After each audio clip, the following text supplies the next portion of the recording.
അന്ന് ഉമറിൻ്റെ ഇസ്ലാം സ്വീകരണത്തിന് ശേഷം സമാധാനത്തോടുകൂടി ഞങ്ങൾ കാബയ്ക്ക് ചുറ്റുമൊന്ന് ഇരുന്നു. ഞങ്ങൾ കാബയ്ക്ക് ചുറ്റും ഒരു സദസ്സായി ഇരുന്നു. വതുഫ്നാ ബിൽ ബൈത്ത്, സമാധാനത്തോടു കൂടി ഞങ്ങൾ കാബയെ തവാഫ് ചെയ്തു. അതുപോലെ ഞങ്ങളെ ഉപദ്രവിച്ചിരുന്ന ആളുകളുടെ മുമ്പിലേക്ക് ഒന്ന് നിവർന്നു നിൽക്കാൻ നമുക്കൊരു ശേഷിയുണ്ടായി. ഉമർ മുസ്ലിം ആയപ്പോൾ ചില ആളുകളൊക്കെ ഇസ്ലാമിനെതിരെ വല്ലതും പറയുമ്പോൾ അല്പം ഒന്ന് തിരിച്ചു പറയാനൊക്കെ ഉള്ളൊരു ആരോഗ്യം മുസ്ലിങ്ങൾക്കുണ്ടായി. അതൊക്കെ ഉമർ ഇബ്നുൽ ഖത്താബ് എന്ന മനുഷ്യൻ ഇസ്ലാമിലേക്ക് കടന്നു വന്നതിന് ശേഷമായിരുന്നു. ഇതൊക്കെ സംഭവിക്കുമ്പോൾ ഖുറൈശികളുടെ ഉള്ളിൽ വീണ്ടും തീ പുകയുന്നു. ഖുറൈശികൾ വീണ്ടും പല ആലോചനകൾ ഏർപ്പെടുന്നു. റസൂലുള്ളാഹി സ്വല്ലല്ലാഹു അലൈഹി വസല്ലമയുടെ മുമ്പിൽ ചില ഓഫറുകൾ വയ്ക്കാൻ ഖുറൈശികൾ വീണ്ടും തീരുമാനിക്കുന്നത് അപ്പോഴാണ്. ഉത്ബത്ത് ബിനു റബീഅ എന്ന മനുഷ്യൻ, നമ്മൾ അദ്ദേഹത്തിൻ്റെ പേര് മുമ്പും പറഞ്ഞു പോയിട്ടുണ്ട്, പ്രവാചകൻ്റെ ബദ്ധ ശത്രുക്കളിൽപ്പെട്ട എണ്ണപ്പെടുന്നതാണ് ഉത്ബത്ത് ബിനു റബീഅ. ഉത്ബത്ത് ബിനു റബീഅ ഇങ്ങനെ ഇരിക്കുമ്പോൾ പ്രവാചക സല്ലല്ലാഹു അലൈഹി വസല്ലം ഒറ്റയ്ക്കിരിക്കുകയാണ് ഹറമിൽ. അങ്ങനെ ഞാനൊന്ന് പോയി സംസാരിക്കട്ടെ എന്ന് പറഞ്ഞ് അയാൾ സംസാരിക്കാനായി പോയി. പ്രവാചകൻ സല്ലല്ലാഹു അലൈഹി വസല്ലമയുടെ മുമ്പിലേക്ക് അയാൾ പല കാര്യങ്ങളും ഒരു ഓഫർ പോലെ വെക്കുന്നതായി നമുക്ക് കാണാൻ കഴിയും. അദ്ദേഹം പറഞ്ഞു തുടങ്ങുകയാണ് പ്രവാചകനെക്കുറിച്ച്, പ്രവാചകനെ പുകഴ്ത്തിക്കൊണ്ട് പല കാര്യങ്ങളും പറയുന്നു. മുഹമ്മദേ, നിനക്ക് ഈ സമൂഹത്തിൽ വളരെ ഉന്നത കുടുംബത്തിലുള്ള ആളാണ്, നീ സ്ഥാനമുണ്ട്, മാനമുണ്ട്, ആളുകളൊക്കെ നിന്നെ ആദരിക്കുന്ന വ്യക്തിയാണ്. പക്ഷെ നീ ഇപ്പോൾ നമ്മൾ തമ്മിൽ തെറ്റിക്കുകയാണ്. നമ്മുടെ ഉപ്പമാരെ അവർ വിഡ്ഢികളാണ് എന്ന് നീ പറഞ്ഞു നടക്കുകയാണ്. ഞങ്ങൾ ആരാധിക്കുന്ന ആരാധ്യ വസ്തുക്കളെ അത് തെറ്റാണ് എന്നും അതിലൊരു കാര്യവുമില്ല എന്ന് പറഞ്ഞ് ഞങ്ങൾ ആക്ഷേപിക്കുകയാണ് മുഹമ്മദേ. അതുകൊണ്ട് ഇതൊക്കെ നീ നിർത്തണം. നിന്റെ മുമ്പിൽ കുറച്ച് കാര്യങ്ങൾ ഞങ്ങൾ വെക്കുകയാണ്. അതിലൊന്ന് പ്രവാചകൻ സല്ലല്ലാഹു അലൈഹി വസല്ലം ചോദിക്കുകയാണ്, നീ സ്വീകരിക്കുമോ? ഞാൻ പറയട്ടെ, പറഞ്ഞോളൂ എന്ന് പറയുമ്പോൾ റസൂലുള്ളാഹി സ്വല്ലല്ലാഹു അലൈഹി വസല്ലം മുമ്പിലേക്ക് അയാൾ വെക്കുന്ന 3 കാര്യങ്ങൾ. ഒന്ന്, നിനക്ക് എന്തെങ്കിലും സാമ്പത്തികമായ ബുദ്ധിമുട്ടുള്ളത് കൊണ്ടാണ് എങ്കിൽ ഇത് നടത്തുന്നെങ്കിൽ നമ്മളെല്ലാവരും കൂടി ഒരു സംഭാവന, ഒരു പിരിവെടുത്ത് മക്കക്കാരിൽ ഏറ്റവും നല്ല സമ്പത്തൊക്കെ ശേഖരിച്ച് നിന്നെ ഞങ്ങൾ ഈ മക്കയിൽ ഏറ്റവും വലിയ സമ്പന്നനായി വാഴിക്കാം, ഏറ്റവും വലിയ സമ്പത്ത് നിനക്ക് ഞങ്ങളെല്ലാവരും കൂടി നൽകും എന്ന് പറഞ്ഞു.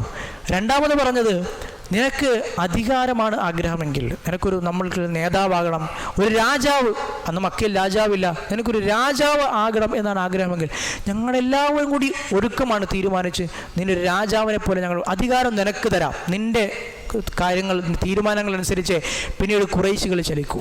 ഇനി അതല്ല, മൂന്നാമത്തെ കാര്യം, നിനക്ക് തന്നെ ഇത് നിയന്ത്രിക്കാൻ കഴിയാത്ത ഒരു ഭ്രാന്ത് പോലെ വല്ല അവസ്ഥയുമാണെങ്കിൽ നല്ലൊരു ഡോക്ടറെ ഞങ്ങൾ നിനക്ക് വേണ്ടി ഇതിനു വേണ്ടി ഒരുക്കിത്തരാം. അതുകൊണ്ട് ഇത് 3-ലേതെങ്കിലും ഒന്നാണെങ്കിൽ നമുക്കതിനുള്ള പരിഹാരം ചെയ്യാം എന്ന് പറഞ്ഞു.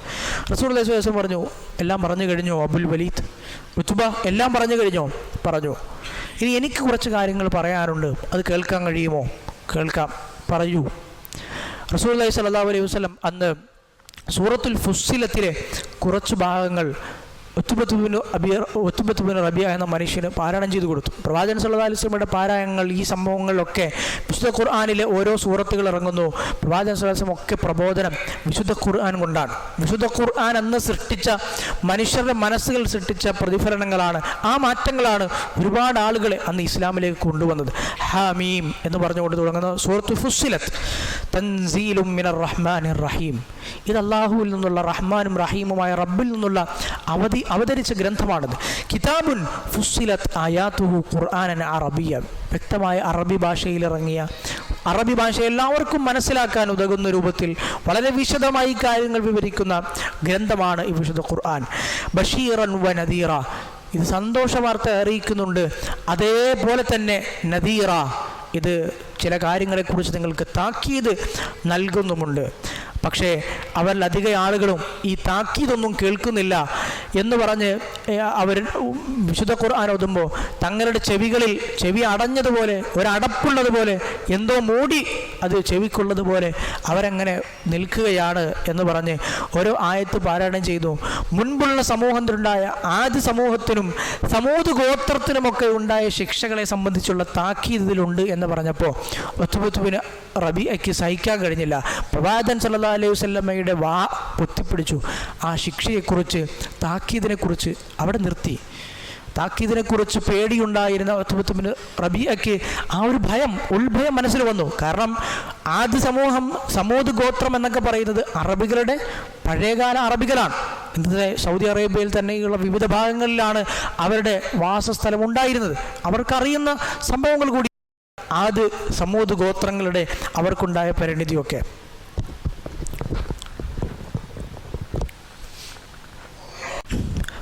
റസൂലുള്ളാഹി സ്വല്ലല്ലാഹു അലൈഹി വസല്ലം സൂറത്തുൽ ഫുസ്സിലത്ത് പാരായണം ചെയ്യൽ തുടർന്നു.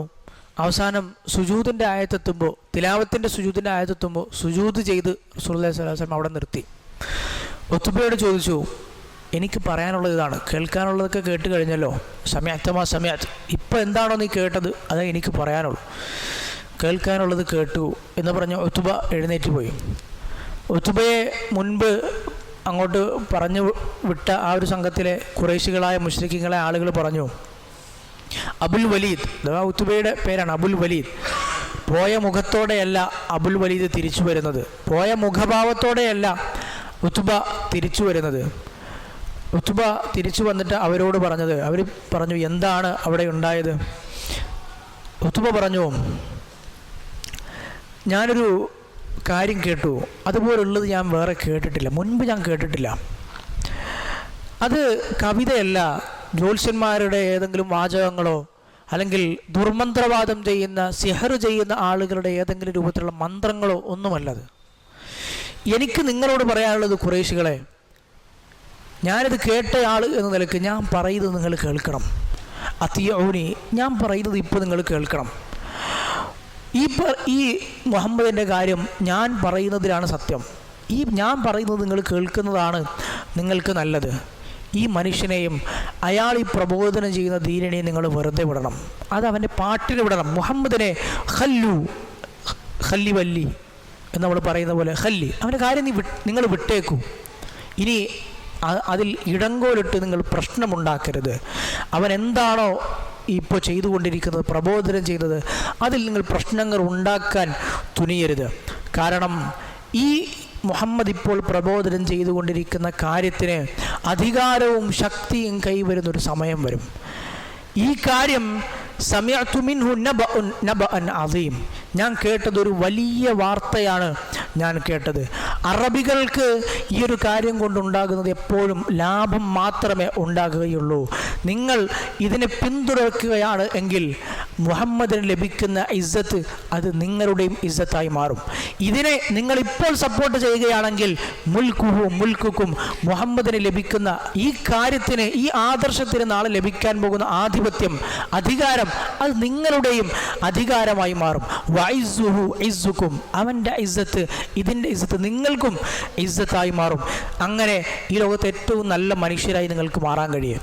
ഖുറൈശികൾ പറഞ്ഞു, മുഹമ്മദ് അവൻ്റെ നാക്ക് കൊണ്ട് നിന്നെയും സിഹർ ചെയ്തു അബുൽ വലീദ്, സഹറക്ക വല്ലാഹി അബുൽ വലീദ്, നിന്നെയും സിഹറിൽ മുഹമ്മദ് പെടുത്തി എന്നാണ്, അവൻ്റെ നാവ് കൊണ്ട് പെടുത്തി എന്നാണ് അദ്ദേഹത്തോട് മക്കക്കാർ പറയുന്നത്. ഹാദാ റഈഫി, ഇതാണ് എനിക്ക് പറയാനുള്ളത്. ഇനി ബാക്കി ഫസ്നഉ മാ ബദാലക്കും എന്ന് പറഞ്ഞാൽ ഉത്ബ പോയി, നിങ്ങൾ എന്താ നിങ്ങൾ ചെയ്തോളി, ഇതാണ് എനിക്ക് പറയാനുള്ളത്, ഞാൻ കേട്ട് മനസ്സിലാക്കിയത് ഇതാണ് എന്ന് പറഞ്ഞ് ഉത്ബത്ത് ബിൻ അബി റബിയ അവിടെ നിന്ന് പോയി.